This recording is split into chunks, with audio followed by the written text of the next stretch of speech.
चार जहर कौन से बताए हैं बाबा प्रेमानंद महाराज जी ने, गुरु जी ने, कि पहला है भोगों में आसक्ति।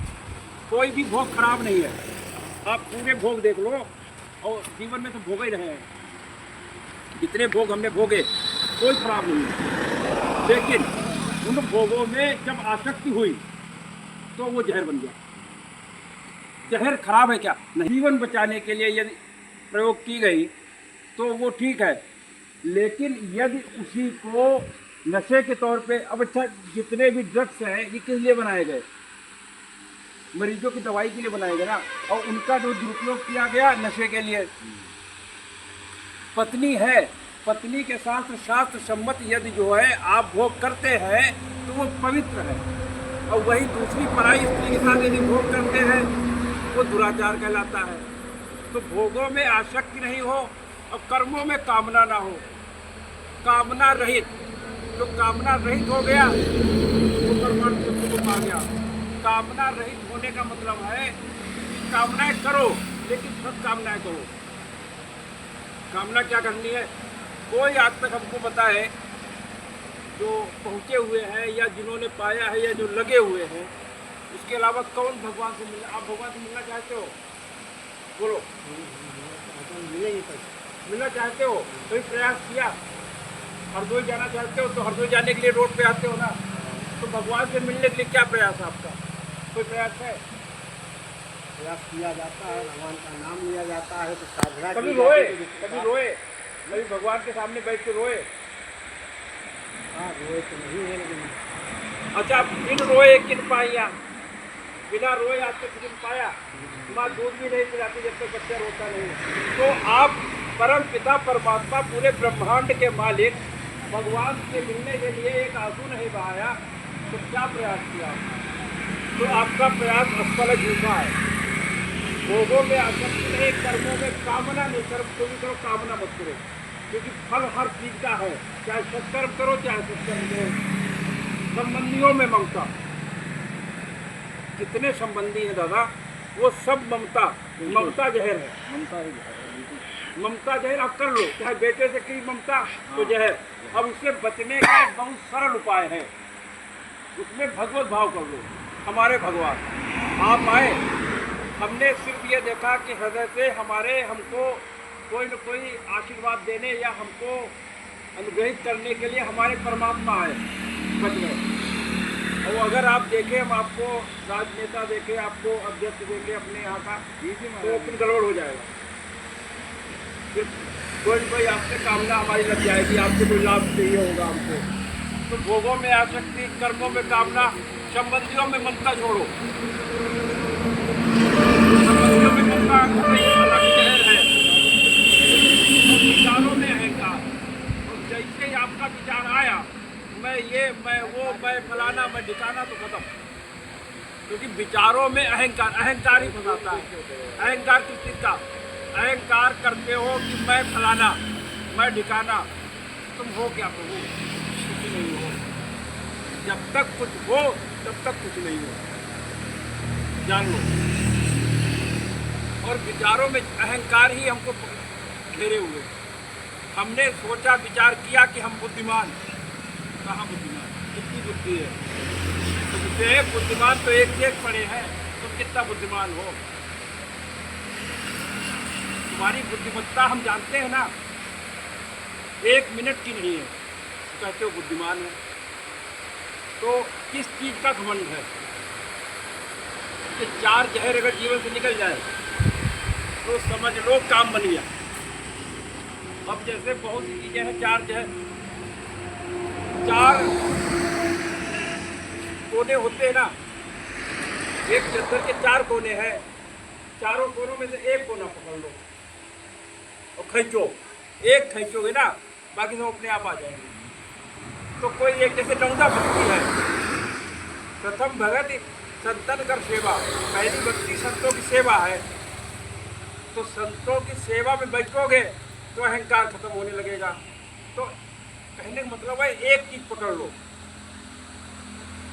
नौदा भक्ति में एक भक्ति पकड़ो, खाली एक, बाकी अपने आप आ जाएगी। बाकी वो, क्योंकि वो उसी के साथ बनी है, वो एक दूसरे की पूरक है। एक दूसरे की पूरक है। जब भगवान ने कहा है सब मम प्रिय सब मम उपजाए, सारे मेरे प्रिय, सबको मैंने पैदा किया। और भगवान ने 4 तरीके के अपने भक्त बताए हैं, आर्थ, अर्थार्थी, जिज्ञासु और तीसरा चौथा है ज्ञानी। ये 4 तरीके के भक्त हैं। पूरे संसार को ढूंढ लो आप, 4 के अलावा 5वां नहीं मिलेगा आपको। और तो कैसा, जहाँ विपत्ति पड़ी हे भगवान, विपत्ति आई है भगवान, तो ये आर्थ हो गया। अर्थार्थी, धन की अभिलाषा, हे भगवान महल बन जाए, हे भगवान 100 करोड़ आ जाए, 10 करोड़ आ जाए, 1 करोड़ आ जाए। तो ये जो है अर्थार्थी हो गया। और तीसरा है जिज्ञासु, जो परमात्मा को जानना, जैसे आपने कहा परमात्मा को जानना चाहते हैं, ये जिज्ञासु भक्त है। जिज्ञासु तो है लेकिन सही मार्ग नहीं पता, सही तरीका नहीं पता। जिज्ञासु तो है परमात्मा को, अभी जैसे उन्होंने कहा कि मुझे इच्छा है, मैं मिलना चाहता हूँ, तो वो कौन मिलाएगा? इनके स्वरूप का बोध इनको कौन कराएगा? इनके स्वरूप का बोध इनको इनका सद्गुरु कराएगा, या जो पहुंचा हुआ है। एक कहानी ज़्यादा बहुत बढ़िया आती है यार हमको, बोध कराने वाली। एक बार एक शेर का बच्चा वो जो है भेड़ों में गुम हो गया। तो भेड़ों में गुम हो गया तो भेड़ों के साथ में टहलने लगा, घूमने लगा, और बकरवाल उसको डंडा मारता था। तो बकरवाल जब डंडा मारता था तो शेर का बच्चा था, लगा भेड़ों में घूमने। तो एक दिन एक बब्बर शेर आया दौड़ते हुए, और एक दहाड़ मारी और बकरी को पकड़ा। तो बकरी को पकड़ा तो वहीं पे शेर बच्चा था, उसने देखा तो शेर के बच्चे, शेर ने बब्बर शेर ने उस बच्चे को पूछा, बोला तू यहाँ क्या कर रहा है? तो उसने कहा ये मेरा परिवार, ये मेरा घर। हट! बोला पागल, ये तेरा घर नहीं, ये तेरे परिवार के नहीं है, ये तेरा कोई नहीं है, चल मैं बताता हूँ तू कौन है। और ले गया नदी के किनारे, जल में देखा और बोला इसको झाँको। तो देखा, बोला जैसा मैं वैसा तू। बोला मिल रही शकल? बोला हाँ। बोला अब मार दहाड़। तो जैसे दहाड़ मारी तो बकरवाल और बकरिया सब भाग गए। तो जीव क्या है? वो शेर का बच्चा। शेर कौन है? वो पहुंचा हुआ गुरु, जैसे महाराज प्रेमानंद पहुंचे हुए गुरु। और बकरवाल और भेड़ ये कौन है? ये काम क्रोध लोभ मोह, हाँ विकार है ये। तो जैसे आपको अपने स्वरूप का बोध होगा तो फिर दहाड़ मारोगे। तो ये जान लो कि करना क्या है। अपने असली जब तक गुरु नहीं मिलेगा तब तक काम नहीं बनेगा। तो हमको यही लगता लगा कि जिसको अपनी गुरु मिल गया, जिसने गुरु पा लिया, जिनको जैसे विद्यार्थी उनको मार्ग दिखाने वाला गुरु की आवश्यकता है, जिनको गुरु की आवश्यकता है, इनकी इच्छा है, तो इच्छा है तो बढ़िया है। और इच्छा ही फसाए है, इच्छा ही माया है, इच्छा को माया कहते हैं। भगवान ने इच्छा की, एकोहम बहुत श्यामा। तरफ गुरु जो है जब तक छान न लो तब तक गुरु नहीं, पूरा छान लो कतई। कई बार हाँ नहीं, अगर जैसे जैसे आपके बाबा तुलसीदास जी थे, बिल्कुल अपने धर्म पत्नी थी, वो गुरु नहीं। तो गुरु आपको बगुले को गुरु बना लेते। ध्यान, ध्यान कैसा करता है बगुला, बगुले को देख के कई ऐसे संत हैं जिन्होंने बगुले को गुरु बनाया है। तो तुम्हारी बुद्धि और विवेक तुमको चलाता है। तुम्हारी बुद्धि और विवेक क्या कहता है? बुद्धि जो है फंसाती है, विवेक निकालती है, विवेक जो है आपको निकालता है। और विवेक बिना जो है सत्संग के होता नहीं। बिनु शब्द को क्लियर लिखा है, बिनु सत्संग विवेक नहीं।